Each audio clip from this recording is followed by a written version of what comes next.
हर मुल्क की तारीख में कोई ना कोई एक टर्निंग पॉइंट आता है, एक फैसला कौन वक्त आ जाता है, क्या इस मुल्क ने अब ऊपर जाना है या नीचे आना है। ये जितने बड़े बड़े इस मुल्क के डाकू ये सब इकट्ठे हो गए। जब मैंने पहला वजीर आज़म बन के एड्रेस किया था उसमें मैंने कहा ये सब इकट्ठे होंगे, जमहूरियत के नाम पे इकट्ठे होंगे या कोई और दे देंगे जी, महंगाई होगी, कुछ इकट्ठे इन्होंने होना है। मकसद इनका ये सिर्फ एक होगा, अपना पैसा बचाने के लिए, क्योंकि इनको ये डर है कि मैं इनको NRO नहीं दूंगा। इनको पता कि मैं नहीं दूंगा। मैंने पहले से पेशन गोई की थी कि सब इकट्ठे होंगे और ये प्रेशर डालेंगे पाकिस्तान के इदारों पे, मेरे पे प्रेशर डालेंगे। इनको पता है कि मैं नहीं मानूंगा, लेकिन उन्होंने पाकिस्तान की अदलिया पे प्रेशर डालना है, नैब पे प्रेशर डालना है, पाकिस्तानी फौज पे प्रेशर डालना है। ये मेरा ईमान है कि इस वक्त अगर हम इनका प्रेशर बर्दाश्त कर गए इन चोरों का, ये मुल्क एक वो मुल्क बनेगा जो इसने बनना था।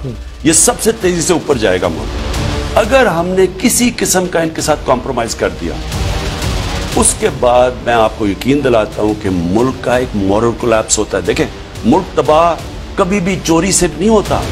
मुल्क की जब अखलाकियात तबाह होती है, जब आप अच्छे बुरे की तमीज खत्म कर देते हैं, जब इन चोरों को आप डेमोक्रेट्स कह देते हैं, जब इन चोरों के प्रेशर में आके आप इनसे डील्स कर देते हैं, तब मुल्क तबाह होता है। मुझे अगर आज कोई कहे कि आपको अपनी पावर बचानी है या आपने NRO देना है, मैं कहता हूं मैं पावर छोड़ने के लिए तैयार हूं, मैं इनको NRO नहीं दूंगा।